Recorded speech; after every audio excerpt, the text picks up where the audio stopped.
நாம் இயேசுவோடு இறந்தோமானால் அவரோடு வாழ்வோம்.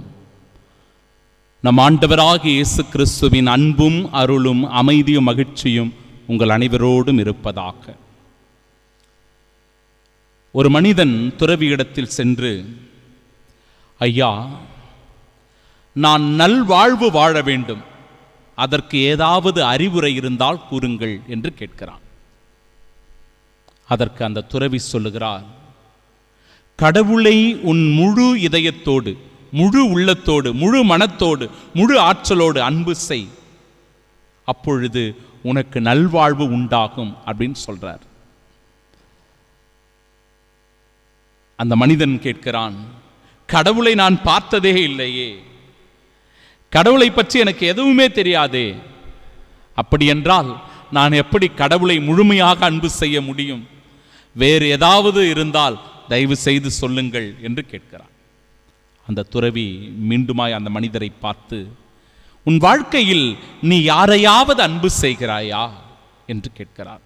ஆம், என் நண்பனை எனக்கு மிகவும் பிடிக்கும், என் நண்பனை நான் உயிருக்கு உயிராக நேசிக்கிறேன் என்று சொல்லி தன் நண்பனுடைய பெயரை சொல்ல அந்த துறவி சொன்னாராம், உன் நண்பனை முழு உள்ளத்தோடு, முழு ஆன்மாவோடு, முழு மனத்தோடு, முழு ஆற்றலோடு அன்பு செய், இன்னும் அதிகமாக அன்பு செய், அந்த அன்பே ஆண்டவரிடத்தில் கொண்டு போய் உன்னை சேர்த்துவிடும் என்று சொன்னாராம்.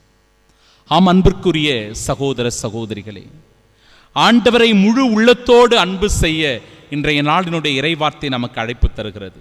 சிந்திச்சு பார்க்கணும், நாம் எல்லாம் நல்லா சிந்திச்சு பார்க்கணும்.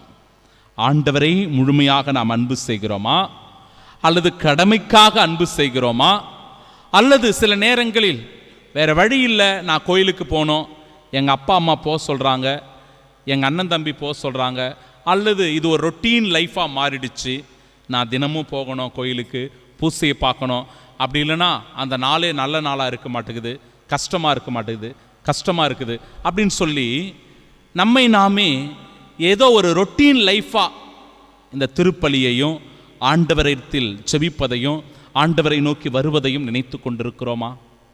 பிரியமானவர்களை சிந்திச்சு பார்க்கணும். ஆண்டவரை முழு உள்ளத்தோடு, முழு மனத்தோடு, முழு ஆற்றலோடு, இதயத்தோடு அன்பு செய்ய வேண்டும் என்பது எல்லாவற்றையும் விட மேலானது. எல்லாவற்றையும் விட மேலானது. நம் குடும்பத்தை விட, நம் வேலையை விட, நம் தொழிலை விட, நம் பணிகளை விட, எல்லாவற்றையும் விட முழுமையாய் ஆண்டவரை அன்பு செய்யணும். ஏன் முழுமையாக அன்பு செய்யணும்? ஏன் முழுமையாக அன்பு செய்ய வேண்டும் என்றால், அவரே நம்மை படைத்தவர், அவரே நம்மை பாதுகாக்கிறவர், அவரே நமக்கு வாழ்வு கொடுப்பவர், அவரே நம் வாழ்வின் வழிகாட்டி, நம் தேவையை உணர்ந்த தெய்வம்.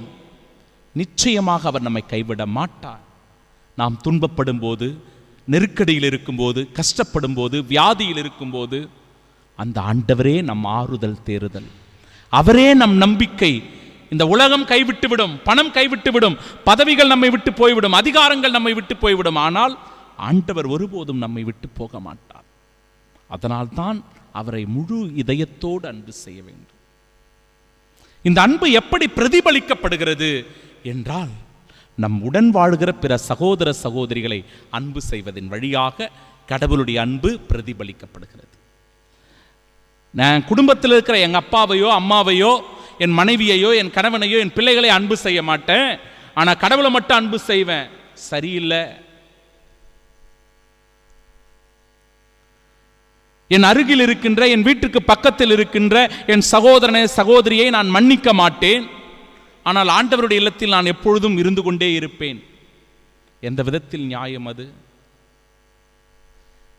எப்பொழுது பார்த்தாலும் என் அன்பியத்தில் இருக்கிற சகோதர சகோதரிகளை நான் வெறுக்கிறேன், எனக்கு அவங்கள பிடிக்கல, இவங்க வீட்டுக்கு நான் போக மாட்டேன், அவங்க வீட்டுக்கு நான் போக மாட்டேன், இது எனக்கு பிடிக்கல அப்படின்னு எல்லாத்துலேயும் ஓரங்கட்டி ஒதுங்கி நின்று கொண்டு நான் கோவிலுக்கு மட்டும் வருவேன், ஜெபமாலை ஜெபிப்பேன், எப்படி நியாயமாக்கும்?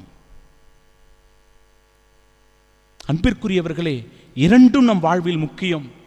அதனால்தான் அது ஒரு சிலுவை அடையாளம் போல, ஆண்டவர் கொடுக்கிற இந்த இரண்டு கட்டளைகளும் சிலுவை அடையாளம் போல, எல்லாவற்றிற்கும் மேலாக இறைவனை அன்பு செய்ய வேண்டும். செங்குத்து அந்த சிலுவை பகுதி.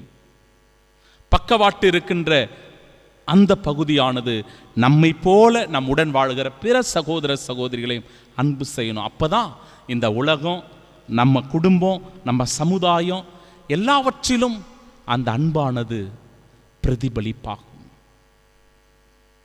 அந்த அன்பை உணர முடியும். கடவுள் நம்மை உண்மையாகவே நேசிப்பதை நம்முடைய நண்பர்கள், குடும்பத்தார், உற்றார் உறவுகள், நம் சமூகத்தில்தான் அதை நாம் கண்டுகொள்ள முடியும். பிரியமானவர்களே, இதை அற்புதமாய் விளக்கிச் சொல்லுகிறது இந்த நாள். இந்த உண்மையை உணர்ந்தால் இந்த நாள் ஒரு அன்பின் நாள், ஆசீர்வாதமான நாள், கடவுளுடைய சாட்சியாக வாழும் நாள். ஒருவர் மற்றவரை நேசித்து எல்லாவற்றுக்கும் மேலாக கடவுளை நேசித்து வாழ்வோம். ஆமென்.